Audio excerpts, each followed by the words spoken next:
Hi students, in today's class we are going to study about what is called a telescope. So telescopes are of two types. Okay, before that I need to say what is a telescope. The meaning of the word tele is distance. Scope means vision. That means telescope is a device used to view distant objects. From the word telescope came the word Doordarshan, means distant vision. In Malayalam we say telescope by name Dura Darshini. Dura means distance. Darshini means vision. The name of the so that's what you have to understand regarding what is called a telescope. A telescope is a device which is used to view distant objects. Now we are going to study about the refracting type telescope. That is what the figure you see here. I just draw the figure because to minimize the wastage of time. The refracting type telescope. So it has got two lenses. The first lens is called the objective and the second lens is called eyepiece. Likewise we have learned with a microscope. If you look at it, the objective of a telescope, the objective of the telescope has got wider aperture. So aperture actually means this cross section. The cross section of the lens is what is called aperture. And second point we can say is that the focal length of the objective is greater than the focal length of the eyepiece.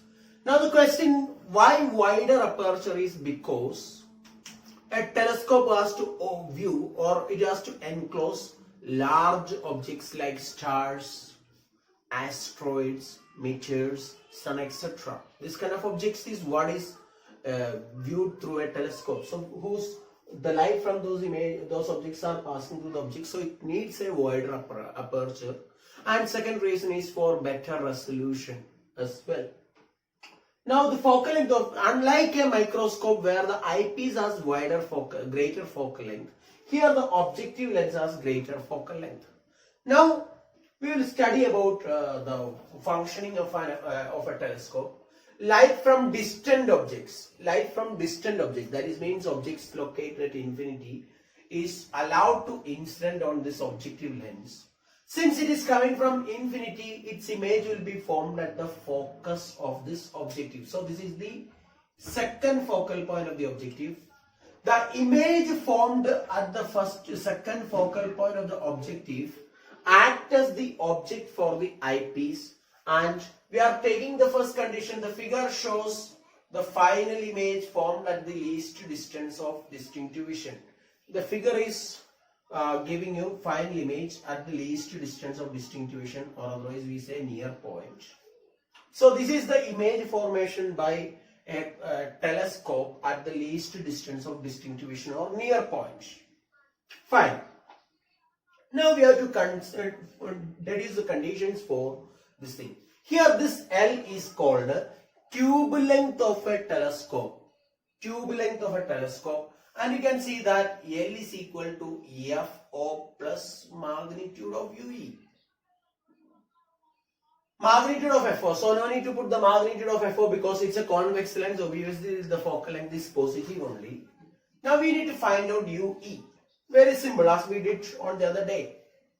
So this is equal to FO plus UE is FE into D divided by FE plus D. So this is what we did for tube length. This can be proved likewise. 1 by VE minus 1 by UE is equal to 1 by FE. So V is minus D. 1 by minus D minus 1 by UE is equal to 1 by FE. From here rearranging, 1 by UE is equal to 1 by FE, minus 1 by FE. I am taking this to the other side, that to this side, minus 1 by D. So UE is equal to, or now I will simplify this.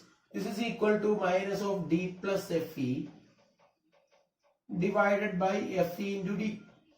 Or UE is equal to FE into D divided by FE plus D. Now with a minus sign here. And here I need the magnitude. That's the reason why I choose the positive value of this thing. Okay, now the next and most important thing you have to understand regarding the magnification of a telescope. The magnifying power of a telescope is magnifying power of telescope. We speak about angular magnification. Why do we speak about angular magnification? Is because we are getting the object is located at a large distance. So this angle, if you consider here or here or here or here, wherever you take the angle remains fixed. So angular magnification of the object is a fixed thing. So this angular magnification can be defined as angle subtended by the object at the objective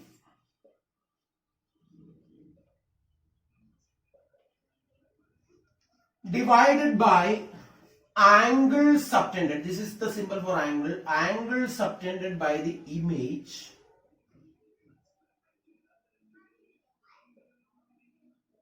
at the eye. Angle subtended by the image at the eye. So if you look from here, this angle also going to be beta itself. So this is angle subtended by the object at the objective divided by angle subtended by the image at the eye. So here I can say this is equal to angle subtended by the object at the objective. So that is alpha. Sorry, I just made a mistake, I feel. Angle subtended by the image at the eye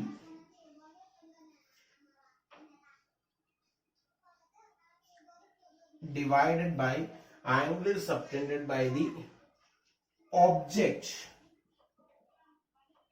at the objective. At the objective. So it has to be nothing, not alpha by beta, it has to be beta divided by alpha, right? So image is subtending an angle beta, object is subtending an angle alpha. Now let us simplify this thing. What is tan alpha? Looking at the figure, tan alpha. You have here tan alpha is equal to h1 by f0, which is approximately alpha. This angle will be very small. Now tan beta, you can see from this triangle, h1 divided by ue in magnitude, which is approximately beta. Now I got beta, I got alpha. Now we will simplify this to get the answer. So beta by alpha, right? Beta by alpha. So beta is h1 divided by ue into alpha is h1 by f0, or reciprocal of alpha is f4 divided by h1. So this will give you the answer as f0 divided by ue. Now I will write that magnification part to here. It is f0 divided by ue. Now substituting for ue, what is ue? Ue we have got already as magnitude of ue is equal to fe into d divided by fe plus d. Now substituting for ue, so it is f4 into 1 by ue I am going to substitute because ue at the denominator. So what is 1 by ue? 1 divided by ue. 1 divided by ue is what? fe plus d divided by fe into d, right? So now we can easily get the magnification m is equal to f0 divided by fe multiplied by 1 plus fe divided by d. So what did I do? I just divided with the d. This f4 by fe I kept here. So dividing these two terms with the d, fe by d here plus d by d, that is 1. So this is the expression for the magnification produced by a telescope, a refracting telescope, when final image is at the least distance of distinct vision. Okay. The second thing that we are going to do is, this is the first part we got. Now the second part is normal adjustment. So where do we get image in normal adjustment? As you all know with a microscope. So in normal adjustment, where are we going to get the image? Okay, so in case of normal adjustment, we will get the final image. Where do we get the final image? The final image is formed at infinity, right?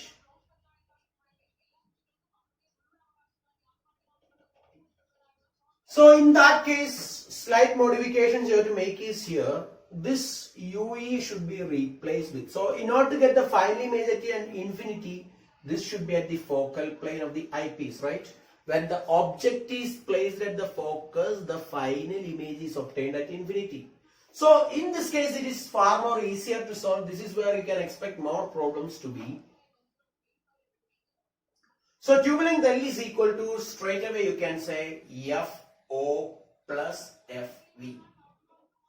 Tube length L is equal to FO plus FV. Now in this case, what is alpha? Tan alpha, there is no change in tan alpha, it is H1 by F0. But here it will become FE, right? Now in this case, the magnification M is equal to FO divided by FE. FO by FE, right? How we got? Okay, sorry, just let me prove it. I will again use the formula. This is beta divided by alpha. H1 divided by FE into 1 by alpha is FO divided by H1. So in this case, you will get the magnification M is equal to FO divided by FE. So please understand, this is the general formula for magnification in case of normal adjustment, and this is the formula for tube length in normal adjustment. In normal adjustment, tube length L is equal to FO plus FE and magnification M is equal to FO divided by FE. This is the idea regarding what I am saying, regarding a refracting telescope. Now we will study about reflecting type telescope, that is Cassegrain telescope. So what is reflecting type telescope? Why reflecting type telescopes? That is important way to understand. So in order to understand that concept, let us first of all understand about the disadvantages of refracting telescopes.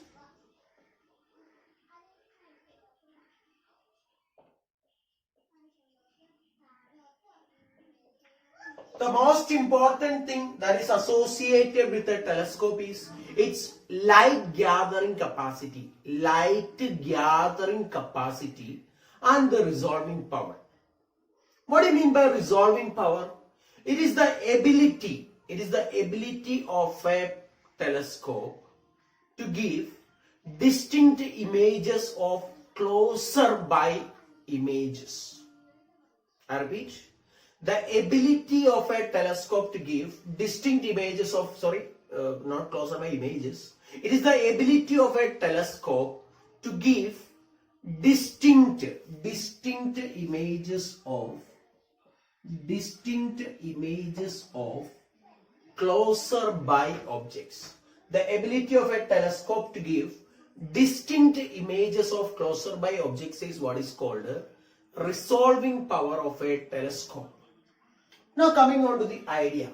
So what are the disadvantages of refracting telescopes? So which means, for the first important thing, as I told you, light gathering capacity is very large. As well as it should have high resolving power or best resolving power, which means to attain or to satisfy this condition, you requires an objective lens of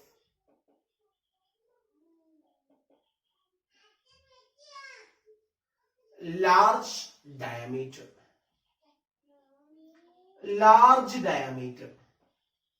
So we require an objective lens of large aperture as well as large diameter. Large aperture and large diameter are required for this purpose.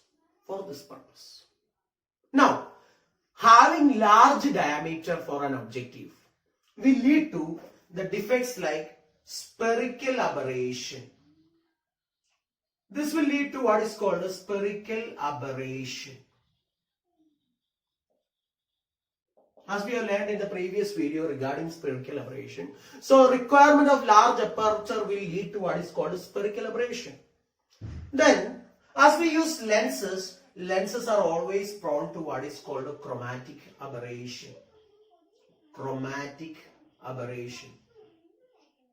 That also we have learned in the previous video. So, it is prone to spherical aberration. It is prone to chromatic aberration. Again, another disadvantage of these refracting telescopes are, as I told you, it requires large objective of very large diameter, then another eyepiece. It is very difficult to assemble. Difficulty in assembling. It's very difficult to assemble the system or easy to mount on a stand. These are what I have to say, the kind of defects associated with the refracting type telescope. So these points are very, very important. I tell you, so one of the important requirements of a refracting telescope is that it requires an objective of wider aperture and large diameter so as to give better resolution as well as and I told you to increase the light gathering capacity. Now, large diameter means it will lead to what is called a spherical aberration. Further, chromatic aberration is a common defect of lens. So, these are all things you have to understand. Since the size is very large, it is very difficult to assemble such a system, or it is very difficult to mount on a stand and view it. Because we are looking at things located at infinite distances. We need to view all such objects.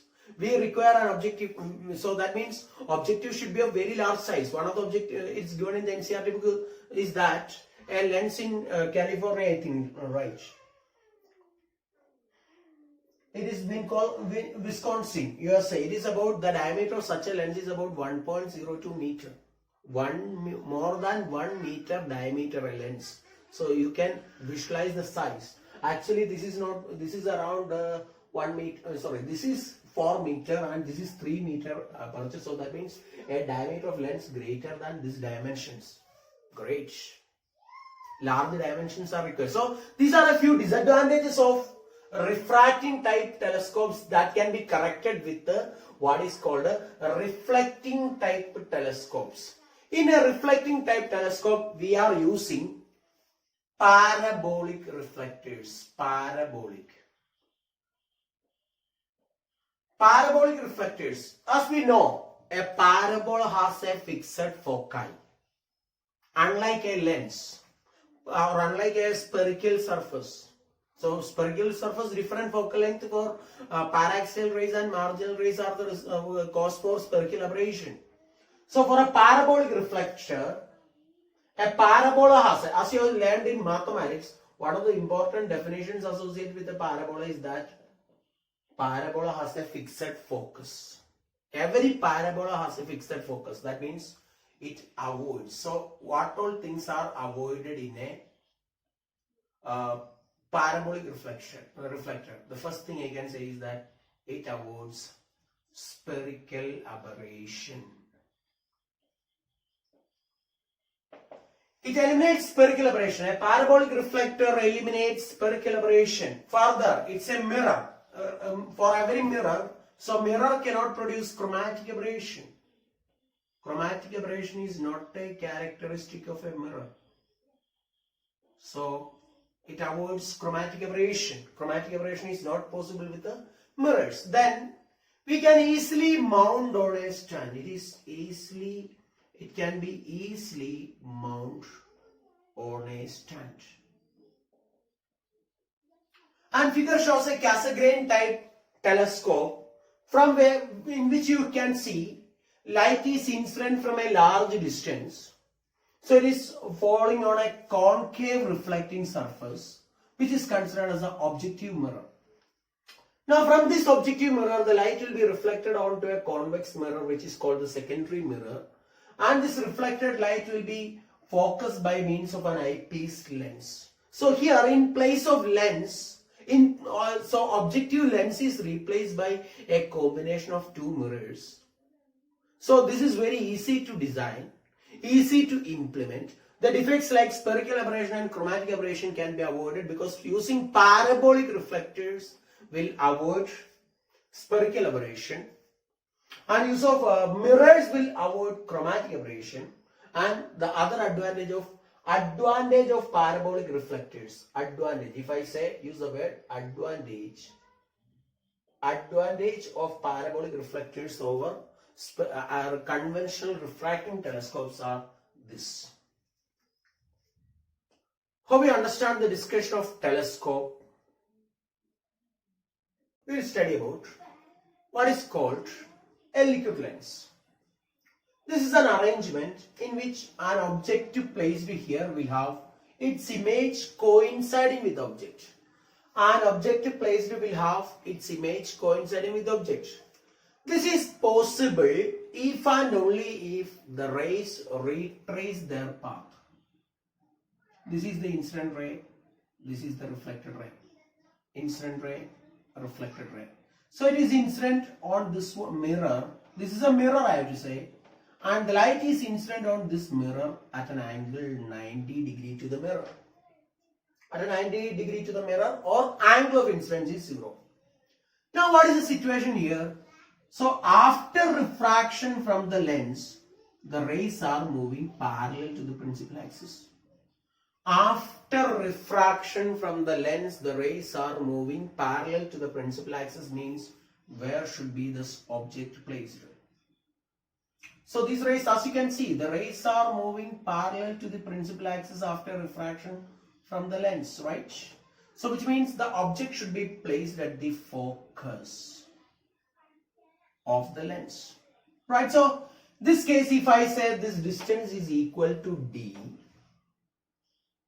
this distance is equal to d, I can say this is the focal length of this convex lens.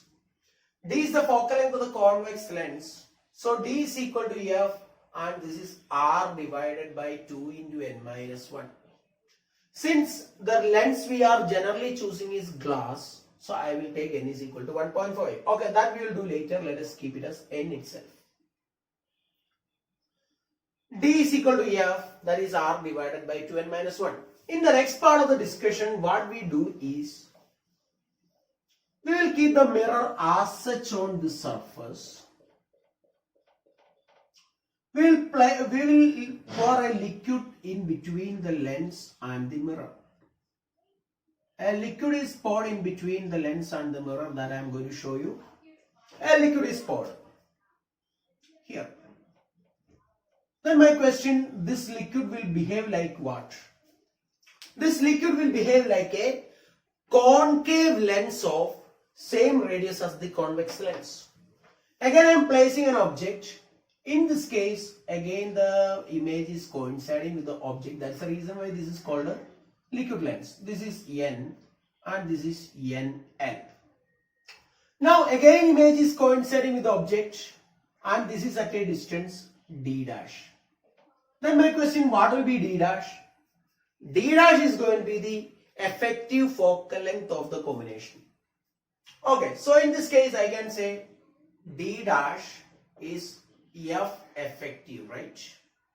So we know the formula for 1 by f effective is equal to 1 by f1 plus, okay, I will put this as 1 by f1 plus 1 by f2. Here I am using 1 minus 1 by f2. Here f2 is the magnitude of focal length. Why I took minus? Because it is a concave lens. 1 by f1 minus 1 by f2. Now I got f effective, which is 1 by d dash. So 1 by f1 means 1 by d minus 1 by f2, right? Now we can see here what 1 by F2 is equal to 1 by F2 is equal to 1 by D minus 1 by D dash. Before that, I need to write one more thing. What is R is equal to 2 into N minus 1 into D. That also should be written here. Now again, I'm going to replace, okay, 1 by F2 can be. And F2, it's a plano concave lens. F2 is equal to R divided by N L minus 1. R divided by N L minus 1. So we will write as 1 by F2 is N L minus 1 divided by R. R is 2 into N minus 1 into D. Right? That is equal to 1 by D. If I take common factor, it is 1 minus D divided by D dash. Okay, so this D can be cancelled. Now you can write N L minus 1 is equal to 2 into N minus 1 into 1 minus D divided by D dash. I'm restricting this derivation to this much because once you know these quantities, you can substitute in this and simplify to get the correct answer. So the refractive index of the liquid can now be found out knowing the values of N, D and D dash. So if N is equal to 1.5, now let us take it, let us choose a situation. Suppose if N is equal to 1.5, then what will be my answer going to be? If N is equal to 1.5, in that situation, I can say NL is equal to 1 plus, this one I am taking to the other side. N is 1.5, 1.5 minus 1 is 0.5, 0.5 into 2 is 1, 1 minus D divided by D dash, or in that case NL is equal to 2 minus D divided by D dash.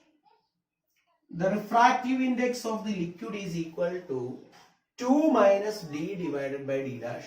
This is the formula for the refractive index, effective refractive index of the liquid. I hope this much part is clear to you. Now to understand this concept, we will try a problem from an NCERT book. I request all of you to take the NCERT book and read the question 9.38. Take the question 9.38. NCERT question number 9.38. I will read that question for you. As you will take this textbook, it is easy for you to do it. Figure 9.37 shows an equiconvex lens of refractive index. I request you to take the textbook by pausing this video.